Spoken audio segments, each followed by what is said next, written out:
अस्सलाम वालेकुम दोस्तों, कैसे हैं आप? अच्छे यार, कैसुलर में आपको खुशामदीद।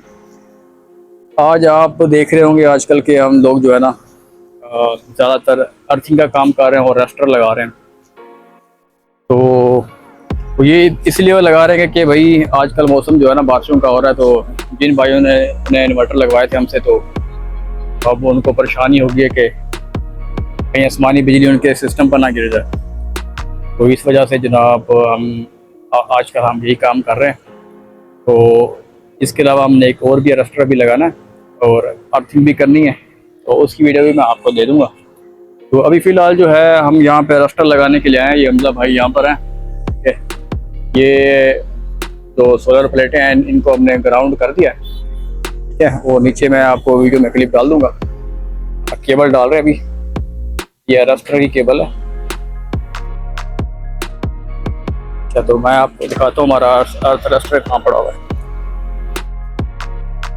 तो भाई ये पोल है हमारा जो दीवार पे लगेगा, तकरीबन 8 फुट का है और ये तकरीबन 3 फुट का है रस्टर। ये जो हमारा पड़ा हुआ है रस्टर, लाइटनिंग रस्टर। तो अक्सर लोग जनाब क्या करते हैं, प्लेटों के साथ ही इसको लगा देते हैं। ठीक है, तो जो मकसद होता है ना वो भी फोत हो जाता है, क्योंकि आसमानी बिजली जो है उसमें लाखों वोल्ट होते हैं। तो क्या करते हैं वो लोग, इसको आपने इंसुलेट करना होता है। ठीक है, जहाँ पे आपने ये लगाना ना, अभी हम जब लगाएंगे ना, हम इसको यहाँ पे बेस पे लगाएंगे। ठीक है, तो इसका जो लिंक है ना प्लास्टिक के साथ होगा। ये भी ये फिलहाल वैसे लगा हुआ है, उतार देंगे हम, जब लग जाएगा आपको मैं दिखाऊंगा। ठीक है, तो ये जो बेस होती है, तो वो लोग क्या करते हैं, ये कॉपर रॉड को बेस के ऊपर ही फिट कर देते हैं। ठीक है, अक्सर जगहों पे लगा होता है, आपने भी देखा होगा। तो जब आसमानी बिजली गिरेगी उसके ऊपर, तो ये बेस ये लोहे का है, ये कॉपर है, तो इसके साथ ग्राउंड होगी, तो ये आपकी छत पे लगा हुआ। ठीक है, यहाँ भी जहाँ भी हमारी प्लेटें ये लगी हुई हैं, इसके साथ लोग क्या करते हैं, प्लेटों के ऊपर लगा देते हैं या 3-4 फुट पे लगा देते हैं। अगर इस यहाँ मिसाल तौर पर यहाँ लगा हुआ है, आसमानी बिजली खुदा ना खास्ता गिरती है इसके ऊपर, तो आपने जनाब राड को लोहे के साथ नट बोल्ट करके आपने कस दिया, जो बिजली गिरेगी तो वो आपकी बिल्डिंग में गिरेगी। ठीक है, तो यानी कि जो मकसद है ग्राउंडिंग का वो भी ख़त्म हो गया। तो आपने आइसोलेटर का इस्तेमाल करना है, इंसुलेटर का, तो या फिर इसको इंसुलेट करना है किसी अच्छे मटेरियल के साथ। तो हम लोग जो यूज़ करते हैं वो ये हमारे पास मटेरियल ये प्लास्टिक की तरह का है। ठीक है, प्लास्टिक ही कह सकते हैं इसको। तो इसको हम बड़े तरीके के साथ बनवाते हैं, ताकि जो है जो हमारा रस्टर है उसका खंबे के साथ कोई लिंक ही ना हो। ठीक है, तो स्पेस रहती है इसके अंदर ना, तो ये इसके साथ जुड़ जाएगा। तो ये भी हम खोल के ना मैं आपको दिखाता हूँ बाद जब इसको फिट कर लेंगे। अच्छा, ये रस्टर जो है ये तो इसका रॉड है, लेकिन ये हमने बनाया हुआ है एक मेटल का स्टैंड। तो इसमें ये हमने आइसोलेटर लगाया हुआ है एक। बेसिकली ये क्या होता है कि ये रॉड को इससे सेपरेट रखता है। ये प्लास्टिक का है, तो इसमें हमने इसको आपने देखा होगा ये गैप है, इसमें ये गैप है। ये गैप रखने का मकसद ये है, ये आपको नजर आ रहा होगा कि ये जो बोल्ट है ये मेटल के भी नहीं है, ये एसएस के हैं। ठीक है, एसएस से मेटल की निस्बत जो है ना इसकी रेजिस्टेंस ज्यादा होती है, लेकिन फिर भी ये हमारे अरेस्टर से यहाँ से देखें ये सेपरेट है। ये एसएस के बोल्ट है, इधर आइसोलेटर है, इधर फिर बोल्ट है, इधर हमारा जो है वो मेटल का रॉड है, जिसके मदद से हमने इसको हैंग करना है ऊपर। तो इसमें आप देख रहे होंगे कि ये सब नट जो है वो एसएस के हैं, बट एक जो है वो कॉपर का नट है, ये वाला। तो बेसिकली कॉपर जो है आप सबको पता होगा कि कॉपर की रेजिस्टेंस जो है ना वो अच्छी होती है। तो हमारी जो केबल आएगी वो आके इस कॉपर के नट के साथ टाइट होगी, जो अरेस्टर के थ्रू हमारी ग्राउंड हो जाएगी। ठीक है, अभी इसको हमने मेजरमेंट करके इसकी हमने यहाँ पे लगाई है, जो बोल्ट लगाए हैं इसको टाइट करके यहाँ पे लगाएंगे।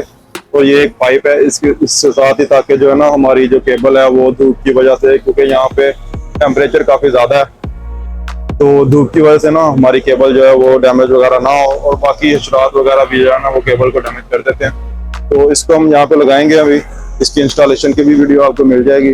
अच्छा आपका भाई, मेरा एक आपसे सवाल है जी। तो एक कंप्लेन पे हम गए थे, उन्होंने प्लेटों के ऊपर लगाया हुआ था रस्टर। हाँ, ये भी है। इसको प्लेटों से तकरीबन 5 से 6 फुट के फासले पर लगाना चाहिए, क्योंकि जब आसमानी बिजली गिरती है ना ऊपर, तो वो आसान तरीन रास्ता तलाश करती है। अभी अगर हम इसको यहाँ पे लगा देते, प्लेटों के साथ लगा देते, तो क्या होना था कि आसमानी बिजली ने हमारी जो है वो पैनल को भी इंटरेक्ट करना था। इसलिए इसको सेपरेट लगाने का मकसद यही होता है कि जब आसमानी बिजली आती है ना, करंट हमेशा जो है वो करीब तरीन जो आसान उसे रास्ता होता है उसको इस्तेमाल करता है। अच्छा, एक और भी छोटा सा सवाल है जी अक्सर जो दोस्त है ना, जी कंप्लेन पे हम लोग जाते हैं अक्सर ना, तो मैंने देखा कि जिस तरह से आपने इसको सेपरेट किया है, जी ठीक है, वो क्या करते हैं इसी पोल के साथ ये कॉपर रॉड को नट बोल्ट लगा हाँ, देते हैं। तो वो- इसका बताएं कि ठीक तरीका है या गलत तरीका है? वो गलत तरीका है बिल्कुल। हमने जो है ना इसको सेपरेट करने का मकसद यही है कि हमारी अर्थिंग रॉड से डायरेक्ट ग्राउंड हो जाए, क्योंकि इसमें बहुत हाई वोल्टेज होते हैं। अगर हमें इसको इसके साथ सेपरेट इसके साथ नहीं रखते, इसके साथ मर्ज कर देते हैं, तो उस सूरत में क्या होता है कि अगर इसमें रॉड में करंट आता है तो हमारे इस मेटल के रॉड में आ जाएगा, इस रॉड में आ जाएगा। ये हमारा जो है वो दीवार के साथ लगा हुआ है, तो हमारी दीवार में करंट आ जाता है, क्योंकि उसमें ज्यादा वोल्टेज होते हैं। यानी कि मकसद ही फौज हो गया थ्रस्टर लगाने का, घर में बिजली आ जाएगी, बिल्कुल ऐसे ही है। पानी बिजली। हाँ, तो हमने इसको लगा के यहाँ से हमारी केबल अलहदा सेपरेट से, बिल्कुल रॉड से सेपरेट से होती हुई, और इसकी अर्थिंग का जो है बोर है वो भी सेपरेट है, इसी मकसद से कि इसको किसी चीज के साथ लिंक नहीं होना चाहिए, क्योंकि इसमें काफी हाई वोल्टेज होते हैं। तो बाकी जो दूसरी है अर्थिंग, वो देखें वो कॉमन है। यहाँ पे जेबी के अंदर बस बार लगी हुई है, ये बस बार से जो है हमारी अर्थिंग जो है सारी डिस्ट्रीब्यूशन हो रही है। मेन यहाँ से आ रही है, यहीं से नीचे जो वो जा रही है हमारी इन्वर्टर को, यहीं से हमारी पैनल को जा रही है। लेकिन अरेस्टर की अर्थिंग हमें सेपरेट ही रखनी है, अदरवाइज हमारा जो है वो अरेस्टर का लगाने का मकसद खत्म है। एक और सवाल है मुझसे कि क्या हमें सोलर सिस्टम जो हम लगाते हैं तो अर्थ करना जरूरी है? जी बिल्कुल, इसको अर्थ करना जरूरी है, क्योंकि हमने इतना खर्चा किया होता है इसके ऊपर। जब हम इसको क्लीनिंग करते हैं ना, तो बाज दफा हमें शॉर्ट लगता है।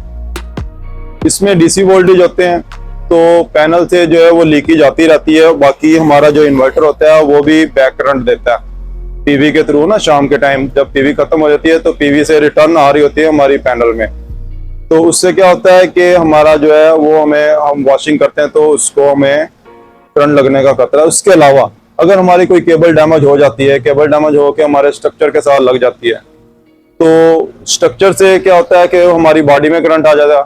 तो अगर हमारी बॉडी अर्थ नहीं होगी तो क्या होगा कि वो हमें करंट लगेगा। इसीलिए अर्थिंग सिस्टम जो है बेसिकली इसकी डेफिनेशन आप ऐसे समझ लें कि किसी भी धाती इलेक्ट्रिकल चीज है इसका जमीन के साथ राब्ता कायम करना अर्थिंग कहलाता है। तो यही बेसिकली अर्थिंग का मकसद है, ठीक है। बाकी आप इंस्टॉलेशन के साथ आस्ता आस्ता जी हाँ, तो अगर किसी ने अर्थिंग वगैरह करवानी है तो हमारा आकाश सोलर है, उसके ऊपर हमारे जो है वो अदर भाई हैं, उनका नंबर जो है वो लिखा हुआ है, तो उनके साथ कांटेक्ट करेंगे तो इंशाल्लाह आपको जो है वो अच्छा रिजल्ट और अच्छी जो है वो कम इनकम के साथ जो है अर्थिंग सिस्टम इंस्टॉल करके दे देंगे। चलें ठीक है, थैंक यू वेरी मच।